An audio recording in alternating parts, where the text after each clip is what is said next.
Does anybody remember YouTube Heroes? Okay. Well, a while ago, pretty long while ago, I've told all of you about whistleblowers that used to be top contributors. Well, there was also called trusted flaggers and YouTube heroes, along with top contributors or TCs. And these were the people that had an in with YouTube. One or two of them are on Twitter, but here's the story.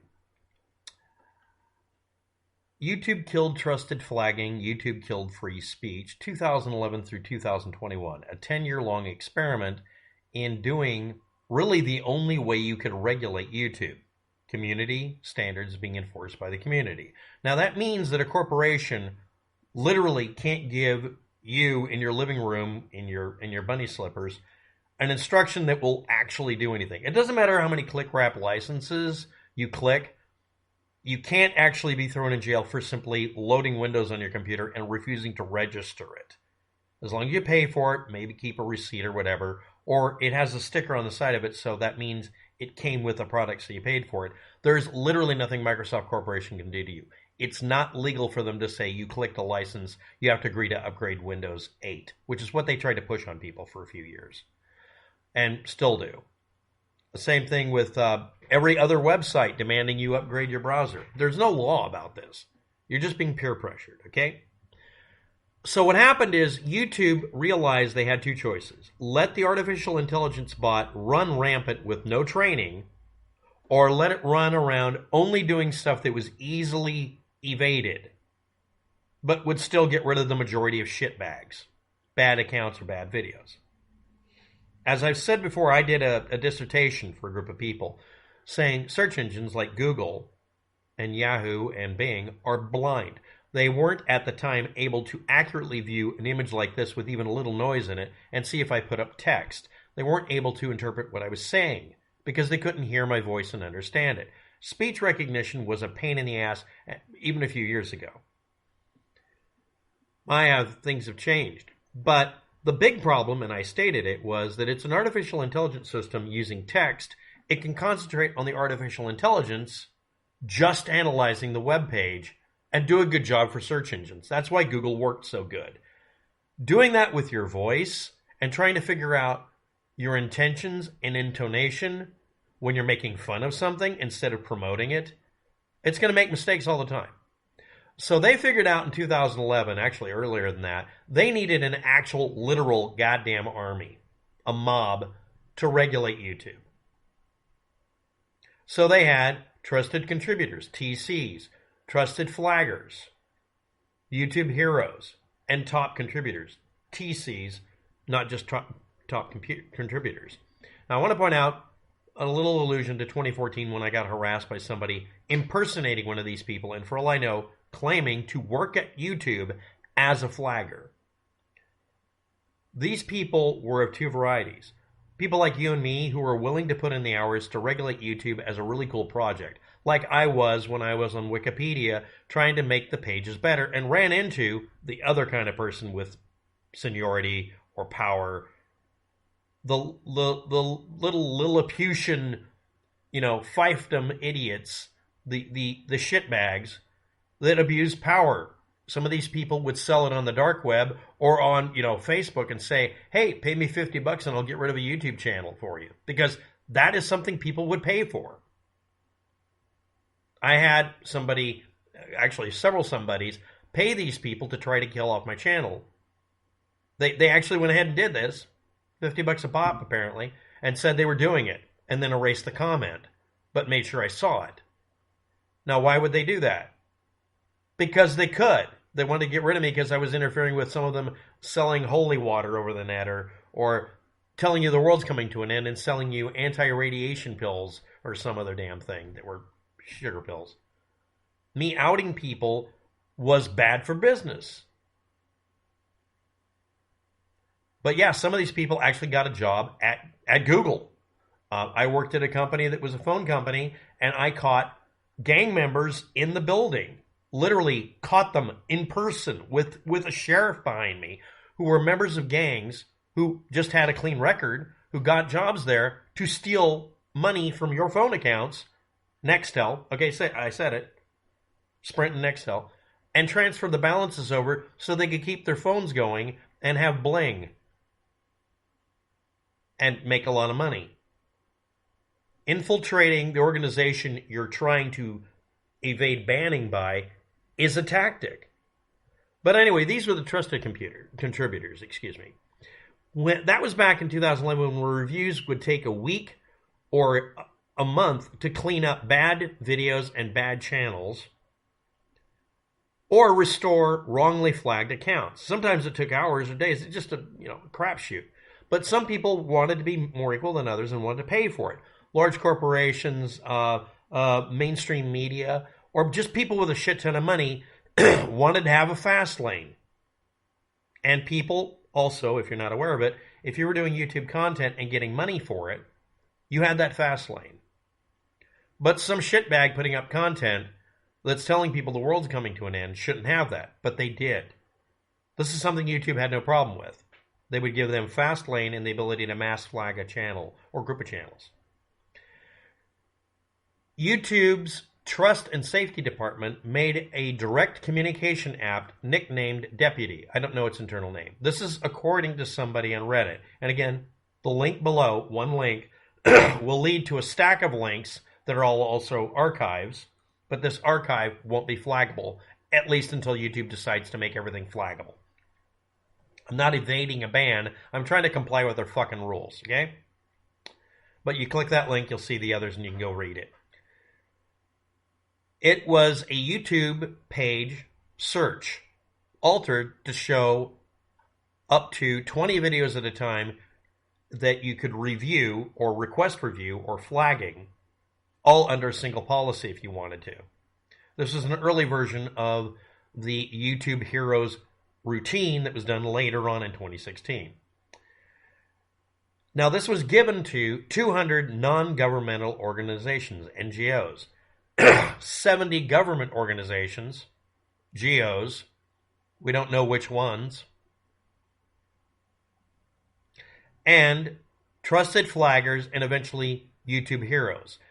This population wasn't 70 or 200. This numbered at one point in the thousands, and eventually over 9,000. There, I said it. In the tens of thousands. There could have been hundreds of thousands of people. Anybody could have applied for and maybe gotten this. This is when we made fun of the YouTube Heroes program, because it was so obviously... Don't let an ad agency discuss your policies. Just that's all I got to say. These were all, however, filtered to be selective, high-volume users, people who looked at lots of videos all day. Little old ladies and geeks who are willing to spend 8 hours a day or more in some cases on the weekends. They could review at a higher volume and higher accuracy, and these were the people who would, several of them at a time, review your video or review your channel's behavior and see if a flagging was accurate, or more accurately, they would handle the appeals. They were just insulated from the rest of us through another layer. This other layer, to coordinate all of them, were called community managers, or something else, CMs. By the way, these initialisms change all the time. They give them different names and backronyms. By 2016, the YouTube Contributor Hero program began, and now most reviews took only hours or days. It wasn't the golden period. But in 2014, this is my experience, and now I have maybe some confirmation here, I got a personal message from somebody saying, this is being sent to your email. Don't ask me how I know your email. And it was sent through a blind sender, so they didn't actually have my email address, by the way. And it was a person who says, I am in charge of monitoring the people flagging your accounts in 2014, and also before that. The Dirty Half Dozen and the person who eventually called themselves No Bugs, a person who set up literally hundreds of accounts to flag me with. And that person took an interest and then escalated it. Now that's 2014. So eventually by 2016 or so, you could have a review done in hours or days, maybe a week, but not months anymore. Because it went bad for a while. There was just too much shit going on. And not enough paid employees. So this volunteer army did a lot of work. But there were 70 governments that could, it was governments, 70 governments that could flag or unflag things, and 200 non-government organizations that were given the same tools. But the tools were only used by those YouTube heroes, trusted flaggers, top contributors, and the team people. And they also used it to unflag channels and undelete channels. They would save you from being mass flagged or trolled off the internet. The NGOs and government organizations did not use these tools. They were handed them by YouTube because that was part of an agreement so that they wouldn't ban them in like China. What these governments did is they would send not shock troops, something worse, lawyers. They would just drown them in lawsuits or demands, or hand them literal international demand letters saying, take this channel down, we don't give a damn if he's breaking rules. They didn't use the tools. So the only group of people using the tools both flagged the majority of videos, but would also correct the YouTube algorithm and submit a report to increase its accuracy. Now, by that point, again, we're talking 2014 through 2016 and 2017, YouTube's flagging bot and malware checker and all that was getting better and better at interpreting our voices and what was on screen. It still sucks at that last part. And more importantly, it was actually being trained. I always wondered if they were actually training the bot. This group of people, tens of thousands of people, contributed to saying this shouldn't be flagged. In fact, at one point, you could see a video that would say it was flagged for adult content, and you could say, I don't agree it should be, and then fill in why you thought it shouldn't be listed as adult content or restricted or potentially offensive or potentially flagged for removal. You could see a warning on someone's channel saying this video has been flagged for abusive content. No, it's Demolition Ranch, and he's showing himself shooting pumpkins on Halloween. It's a pumpkin video. They're all pumpkin videos. For crying out loud, every gun channel will be gone if you shot pumpkins. So I went through that year and unflagged them as best I can. And so did hundreds of other people when we found out about it. Then that button disappeared.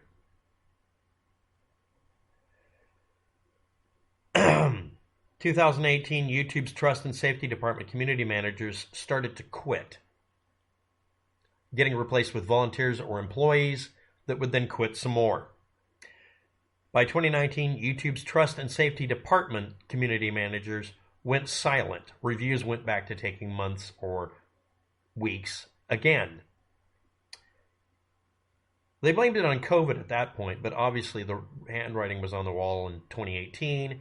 And even in 2016, they started noticing that when they would find a blatantly flagged, improperly flagged channel, it wouldn't get reviewed correctly. The bot would override them. And that's where I got the quote, the bot said no, and if you're an employee, you get fired for correcting the bot now. All power was given to the NGOs, 200 of them, and 70 government organizations. The YouTube algorithm and the flagging bot took over in 2021, February 25th. That's when it was fully disabling it. The deputy tool that was used, it was removed. All the trusted flaggers and YouTube heroes were kicked out. And if they complained about it, they lost channels and had all sorts of abuses.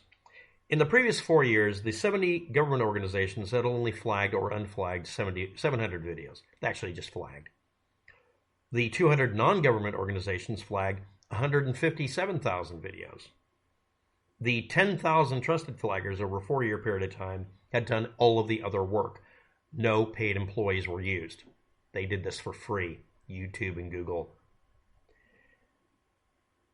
12 flaggers alone did over 700,000 videos each for that 4-year period of time. That's hundreds of times more than a non-government organization or government did. But they'd also unflagged shit, and that is what they killed off. They didn't kill off the trusted contributors because they were humans. They killed them off because they corrected the bot. And the government organizations didn't do jack shit. It was all smoke and mirrors. So that they could say they were doing something about the bad shit on the internet, and so YouTube could say we complied with their fucking rules in Britain and the United States. Maybe China. There are no humans at the wheel. No one's at the tiller. It's on autopilot, and it's crashing. Thanks for watching. Have a good day. Good luck with all that. You'll